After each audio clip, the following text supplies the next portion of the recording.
Parte de la noticia.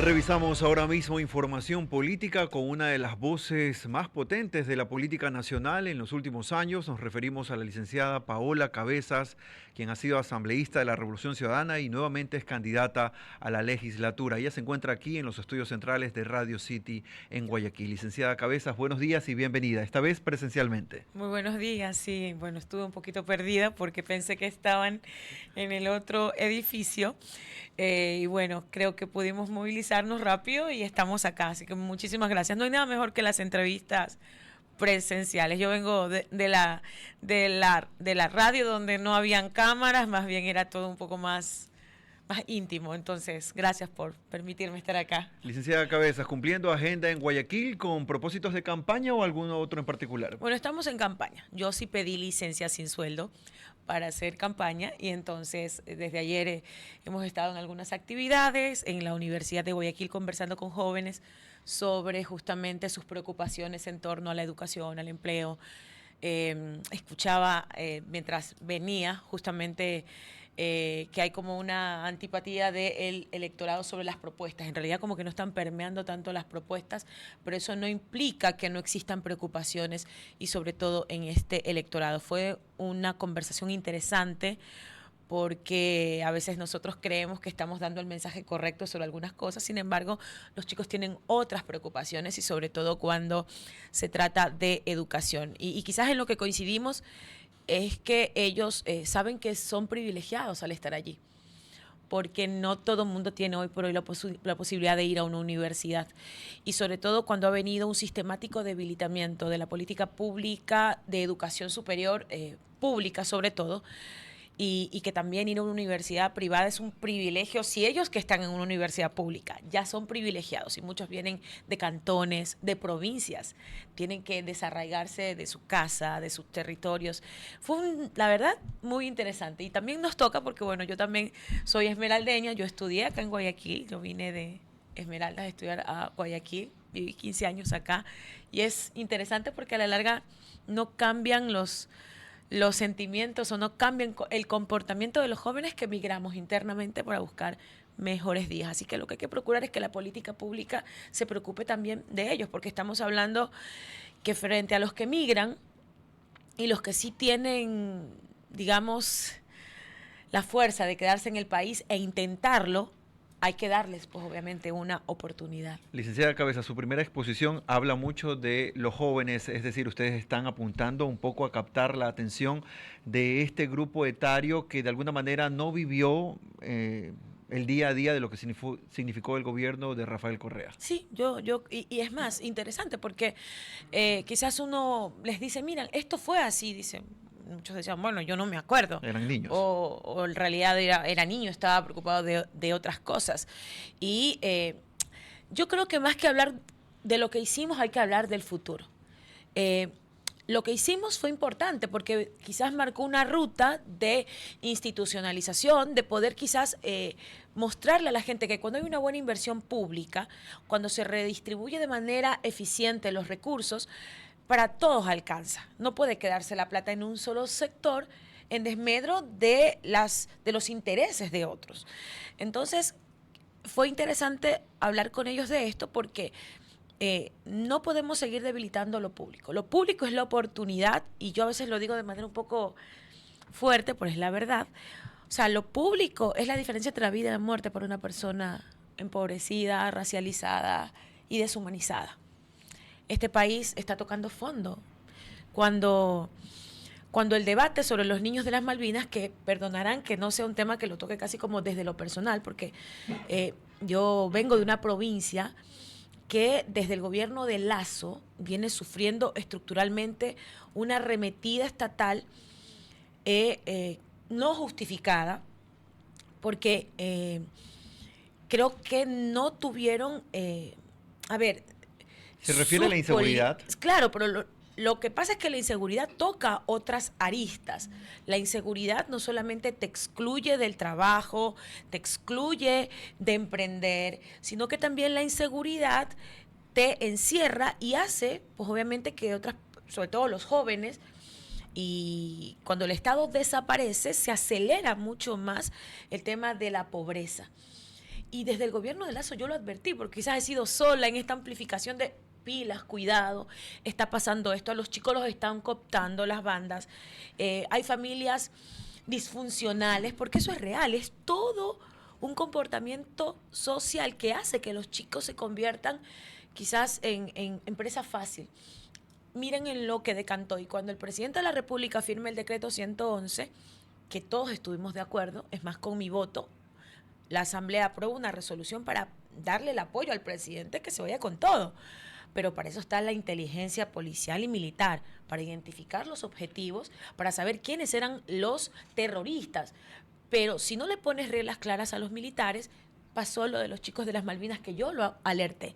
Entonces, allí te hablas y por favor revisen las declaraciones del comisionado de los derechos humanos, en donde ya no habla de un accidente. Hay una política premeditada del gobierno, porque como no ha podido implementar política pública contra las infancias racializadas, empobrecidas y deshumanizadas, bueno, no puedo con los pobres, ¿qué hago? Los mato.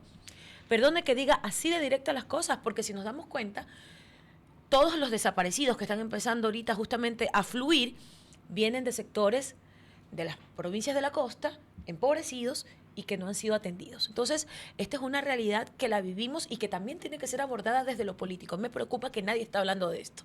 Estamos hablando de cualquier cosa, pero no estamos entendiendo que hay un sector de la población que está ni siquiera en los planes de gobierno de muchos de los candidatos. A mí me hubiera gustado escuchar eso. Bueno, Luisa González lo tiene mucho más interiorizado, pero hay otros candidatos que están dejando dejar pasar, y si no ponemos énfasis en estos temas, pues obviamente el país está también corriendo riesgos de ser sancionado internacionalmente por todo lo que pasa. Licenciada Cabezas, y desde la Asamblea, esta política social que usted intenta llevar en su discurso y que evidentemente la ha presentado durante varias oportunidades en el Pleno, ¿en qué consiste durante la propuesta actual? Es decir, lo que usted quiere llevar al siguiente periodo. Miren, cualquier legislador vendrá aquí e intentará refundar, porque eso es lo que pasa a veces en la política. Todos los días queremos refundar el país, y como legisladora que ya tiene algún tiempo en esto, a ver, en la legislatura tenemos más de 10.000 leyes, si no me equivoco. Leyes es lo que más existe.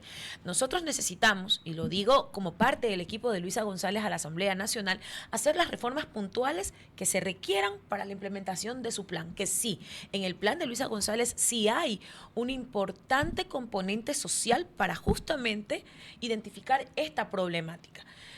A los chicos, sobre todo si son chicos de 8, 10, 12 años, 14 años, hay que recuperarlos. Porque si no hacemos algo, estamos desapareciendo a toda una generación. Los que estamos acá, ya estamos de paso, muchos sub 40, sub 50, pero son ellos a los que les tenemos que garantizar para que tomen la posta. Pero si no estamos haciendo nada, estamos desapareciendo a toda una generación. Entonces, por eso poner énfasis en las infancias, para acompañar su educación, los barrios, hay que volver a recuperar el sentido de barrio. La gente se encerró. Después de primero era por la pandemia, ahora por la inseguridad. Siempre hay el presidente del barrio o el líder, el que hace la rifa, se preocupa del que se enfermó, vamos a llevarlo. Eso también se perdió la comunidad, y yo creo que la seguridad tiene que ver un componente importante desde la coordinación de los barrios. Tenemos que depurar la Policía Nacional y las Fuerzas Armadas. No miremos para otro lado. Hay un problema estructural en nuestra fuerza pública, y así hagamos toda la inversión que hagamos, si no sacamos a las manzanas podridas que permearon y permitieron que las instituciones ingresara el narcotráfico. Hay narcos generales, y no tengamos miedo en decirlo. Hay gente que utilizó la institucionalidad del país para permitir que el crimen organizado permee. Entonces hay que decirlo. Y creo que es importante el tema de inversión. Se ha venido a menos la inversión, a pesar de que se incrementó en 3 puntos. El IVA, esa plata no está yendo a seguridad. Esa plata se está yendo mensualmente a pagar la deuda del Fondo Monetario Internacional, que yo no digo, no es que no tengamos que honrar nuestras deudas. Pero si usted tiene a su mamá enferma, Carlos, usted tiene un ahorrito de $5,000, usted está teniendo esa plata para algo, para algún momento, algún viaje, inversión. Pero resulta que su mamá se le enferma y usted tiene que decidir entre la vida de su mamá o su viaje. ¿Usted qué hace? En efecto. Salva la vida de su mamá. Entonces no entendemos cómo tenemos plata, 8.500 millones de dólares en fondos disponibles. Hubo Lazo en su momento, el artículo 137 de la ley de monetaria y financiera, en donde Lazo puso un candado para que esos fondos no se puedan tocar. Yo creo que el código, gracias, la Asamblea debe darle paso a la presidenta, de ser el caso electa, Luisa González, para que esos fondos de libre disponibilidad puedan retornar al país y empecemos a trabajar de inmediato en cosas que son importantes. La recuperación de la seguridad, poder invertir en el ámbito social y obviamente hablar de empleo, porque en este país las dos preocupaciones en este momento son seguridad y empleo. Licenciada, ¿cuáles serían las reformas puntuales que necesitaría el país? ¿En qué leyes en la Asamblea para poder materializar o dar esas soluciones que usted plantea? El código monetario y financiero es una de esas principales. Lo que pasa es como se trata de temas inherentes al Ejecutivo, sí tiene que ser una propuesta que la emita o que promueva el Ejecutivo. Yo creo que el primer gran paso es la reforma al artículo 137, para que se pueda habilitar la posibilidad, y vuelvo y repito, yo lo que creo es que no nos pueden seguir dando la receta que es fallida. Y en eso no se trata de ideologías. Yo he escuchado hasta el mismo Jaime Nebot haciendo en ocasiones observaciones muy radicales sobre el rol del Fondo Monetario Internacional y su injerencia en la política económica. Y todo el mundo sabe cuál es la posición que tiene el señor que nombré. Entonces, no se trata de un tema ideológico, se trata de salvar el país en este momento. Y si no hacemos lo correcto, que es poner recursos en el bolsillo de la gente, volver a confiar en el que emprende. Nosotros nos sentimos orgullosos que Ecuador es uno de los países que más emprende, pero revisemos si todos esos emprendimientos en realidad son sostenibles en el tiempo. Porque alguien que vende pescado frito en una esquina o te vende yambal, perdón, ya dije una marca, pero no me digan que eso es empleo. Pues hay un día que tú te compras un producto o me dio ganas de comerme un pescado frito, pero en otro momento no, y esa es la verdad. Hoy la gente casi no come ni en la calle, va a comer a la casa porque estamos ahorrando. Esa es la verdad. Tenemos que volver a poner plata en el bolsillo de la gente para que haya consumo, porque al final ese es el círculo virtuoso de la economía. Trabajo, consumo y dele la vuelta para justamente potenciar la dolarización. Licenciada Cabezas, en el tramo final de esta entrevista nos quedan pocos segundos ya, pero no quisiéramos dejarla ir sin su apreciación respecto a lo que está ocurriendo con la candidata presidencial de la Revolución Ciudadana. En los últimos días, los analistas han dicho que quizás ella no tuvo la mejor exposición que pudo durante el debate, y luego a eso se han sumado episodios donde ha tenido, digamos, dificultades para exponer sus ideas. Ocurrió en CNN en español, por allí también ha pasado con algún otro periodista local. La pregunta directa es: ¿la Revolución Ciudadana tiene más cuadros? A lo mejor esta elección debió ser una elección donde el cuadro presidencial debió cambiar. Digo esto porque usted lo sabe, es una de las figuras destacadas de la Revolución. Podríamos mencionar a Marcela Guiñaga también y otras mujeres que también pudiesen haber ocupado ese lugar. ¿No habían mejores candidatos en la Revolución? Mire, es que palo porque bogas y palo porque no bogas. Perdón que se me salió el barrio, pero es que la verdad, primero, gracias que valore que este proyecto político está plagado de mujeres valiosas, inteligentes y brillantes. Lo dicen muchos analistas. Recambio generacional y recambio, y no se preocupen, aquí vamos a seguir siendo mujeres. Que tomen asiento los compañeritos, porque aquí nos tomamos nosotras el movimiento. Vamos con nuestra agenda de mujeres, vamos con nuestra agenda feminista, esto no para. Pero si les dan espacio, digo, pues, Esto, ¿no? Segunda candidata nacional, y usted sabe que yo milito desde abajo. Todo el mundo me dice, no, Paola, la democracia interna. Yo soy de las que viene, desde las que pegaba afiches, pues, de las que pegaba banderas. Pues yo por eso defiendo a los militantes, por eso a veces me pego mi round a la interna. Hay bastante debate interno, que usted no lo crea. Pero ya que pregunta eso, Luisa era la de los números. Y partamos. A veces siempre empiezan, no, que si el cuadro no. Esto es conocimiento. Frío. O sea, cuando tú arrancas en una campaña debes de tener mínimos de conocimiento, de intención de voto. Y Luisa, más allá del voto duro que tiene la Revolución Ciudadana, Luisa es de los cuadros que tiene un voto propio. Y era nuestra candidata, es nuestra candidata. Y más allá de las percepciones, que yo no las comparto, porque hay estilos. Luisa, yo creo que ha ido evolucionando para bien. Yo creo que, a mí me gusta mucho el aplomo de Luisa en este momento. El candidato presidente ha optado por la confrontación, ha optado por la descalificación. al contrario, siempre estaban diciendo, no, si la Revolución Ciudadana son unos incendiarios, no conversan, sectarios y todo. Yo creo que la posición de Luisa es la correcta. Por favor, el 9 de febrero, si ustedes así lo deciden, habrá un presidente o presidenta de la República electo en primera vuelta. Y el día 10, oiga, tenemos que hacer algo para reconciliarnos. Porque si seguimos en este choque de trenes, yo vengo de la asamblea anterior y de la anterior, y a veces uno se radicaliza como oposición porque tienes gente que ya adopta la mentira como forma de gobierno. Lo de Daniel Noboa, y mucha gente dice, no, es que el correísmo, no, usted ha sido un mentiroso. Y la mentira no puede ser parte del diálogo político, de que el señor mintió, no, conmigo no cuente. Y yo sí he sido muy radical en eso, porque si él dice, no vamos a incrementar impuestos, de tranque impuestos a la gente en un momento tan difícil. Si el presidente de la República dice, no voy a hacerlo acá, pero lo hace, no es posible que haya diálogo político en eso. Y esto, para concluir, aquí va a haber un presidente o presidenta de la República. Aquí no nos pongamos... Yo escuchaba que la señora González, Andreita, siga participando. Usted no entra en esto.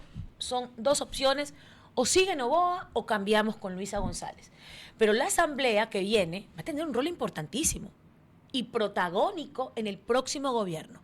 Porque tenemos que ser equilibrados y poner toda nuestra voluntad política para ayudar a funcionar este país. El caos ya no. Yo creo que ningún ecuatoriano estaría dispuesto a aceptar que la próxima asamblea, sea Luisa González la presidenta de la República o sea Noboa, continúen entorpeciendo. Aquí hay cosas mucho más importantes que las disputas políticas. Hay que ponerse el país al hombro y en el corazón para sacarlo adelante. Licenciada Cabezas, gracias por estar con nosotros esta mañana aquí en Radio Les 7. agradezco. Ojalá pueda venir más. Está linda la cabina. Muchas gracias. La esperamos también para seguir discutiendo, debatiendo y profundizando sobre propuestas políticas. Paola Cabezas, de la Revolución Ciudadana, una de las figuras más importantes que tiene el correísmo, aquí en la mesa de Así Amaneció.